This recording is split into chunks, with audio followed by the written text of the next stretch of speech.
To get us more on the significance of this article, we're going to be crossing over to our senior editor, Pallavi Ghosh, who now joins us on the broadcast. Pallavi, good morning.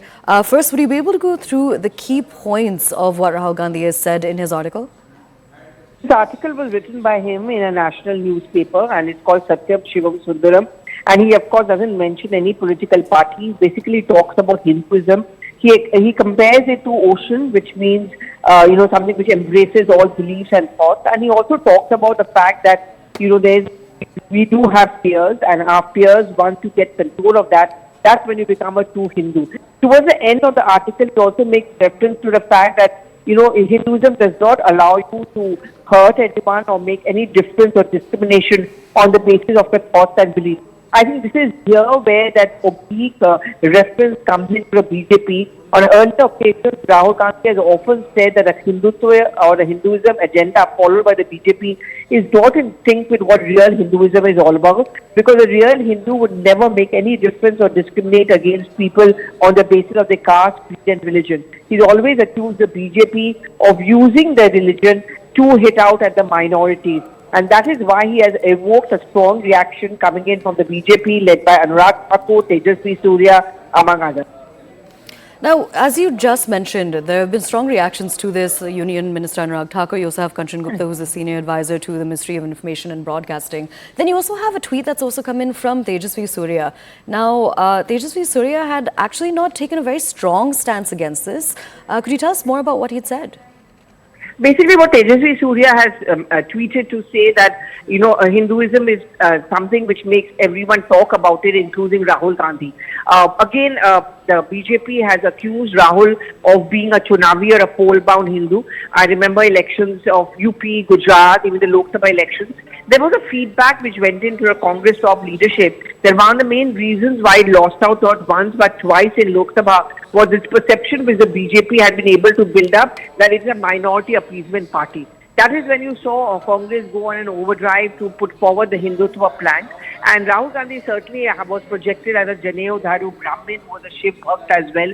Like he went to Kailash Mansarovar, Vaishno Devi, Kedarnath and so on and so forth. Has it worked for the Congress politically? Well, it hasn't. Instead, the BJP has accused it of being a pole-bound Hindu, only being selective. I think the latest controversy regarding the Sanatan Dharma has only added on to this narrative which BJP has built up about him. Absolutely. And considering the article that he's now made, when it comes to the response that it's received, not just from politicians, but from other individuals as well, maybe those who are specifically involved in the religion, say priests as well, has anything come in from that end?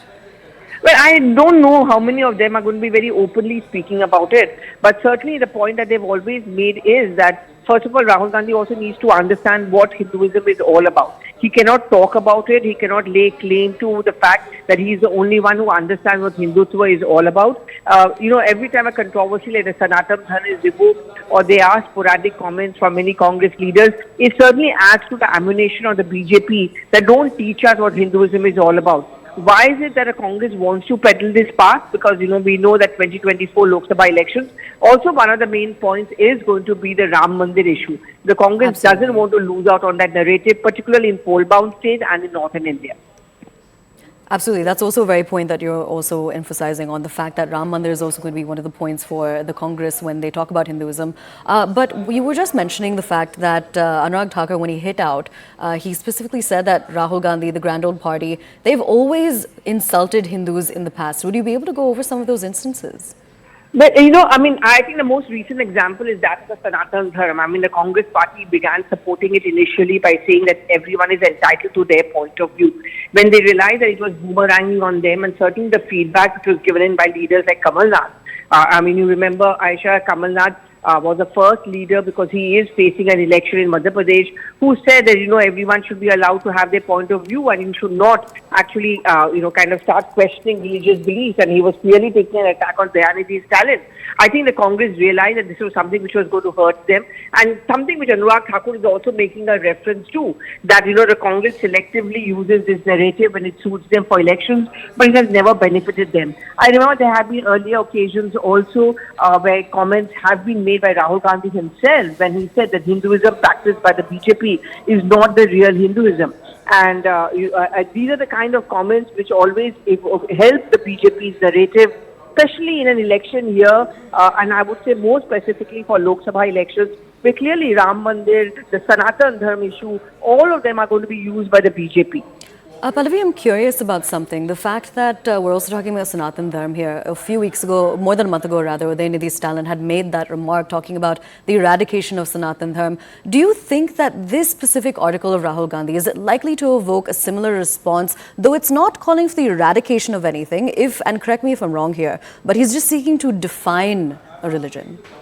Yeah, he is. I mean, what he's trying to do is to mention the fact that Hinduism doesn't mean that you are allowed to kind of discriminate against people. I mean, a devout Hindu can practice his religion, but they cannot discriminate against someone who is a non-Hindu. He makes a detailed reference to the entire fear factor. I think that's, again, another oblique reference to the BJP, that the BJP has unleashed a governance of terror, very often in the name of religion. I mean, for example, the cow slaughter issue, the cow bhakt brigade, recent examples which keep coming up about people from the minorities being attacked. And Rahul Gandhi is making the point that, you don't need to be fearful. If you overcome fear, then you know what Hinduism and religion is all about.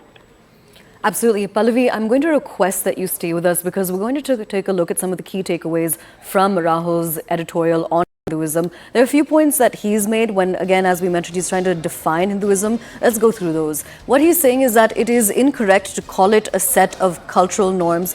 Beyond this, he has also said that to bind it to a nation or a geography is to limit it. Then he also said that it's how we understand our fears. And this is actually where he draws upon an analogy. He's talking about the world as a whole as an ocean, saying that we tend to drown in our fears. And that's the specific analogy that he makes in that article as well.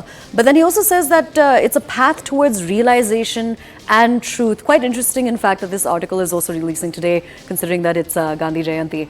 Beyond this, he also said that Hinduism belongs to no one and is open to anyone. He also says that action and duty to defend the weak is a Hindu's dharma, and a Hindu has the courage to embrace her fears. A Hindu is not a victim. A Hindu is humble, ready to listen. She loves, respects, and accepts all paths. Those are just some of the key takeaways, though in English, if you want to take a look at the entire article, he's actually put it out on his Twitter. But we're going to be crossing back over to our senior editor, Pallavi Ghosh. Pallavi, one thing I do want to ask you about is that through this entire article that's been put out, what is interesting is that he's using she instead of he. How do you see this?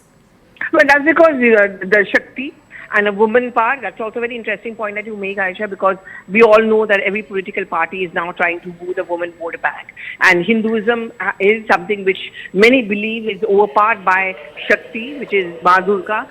And I think that's essentially what the reference is also.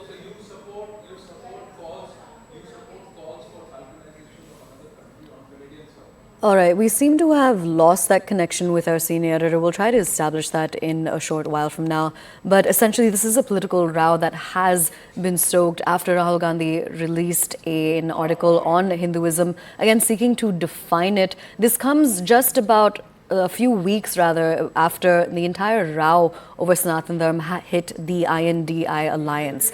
But when it comes to this article that he's put out, he states that it is a misunderstanding to call Hinduism a set of cultural norms. He also says that to bind Hinduism to a particular nation or geography is to limit it, and that a Hindu is not a victim. There have been very strong reactions that have now come out in response to this. You have the reactions of Union Minister Anurag Thakur. He has actually tweeted out to talk about the fact that Hindutva teaches us harmony and awakens the feeling of welfare of all. He also says, and he doesn't name Rahul Gandhi here, but he says, and I quote in his tweet, "It is easy to write long articles on Hindu religion and Hindutva, but bringing Hindutva into life, putting it into practice and living it is not within the reach of an electoral Hindu. Some people whose very life and politics are based on the axis of anti-Hinduism," and this is again where there's a pot shot which has been taken at the Congress. Many a time, the BJP has in fact hit out at the Grand Old Party, saying that they are anti-Hindus. Now, beyond this, what Anurag Thakur has also said is that they are forgetting that this is the new India which recognizes religious invaders and also knows how to show them a mirror.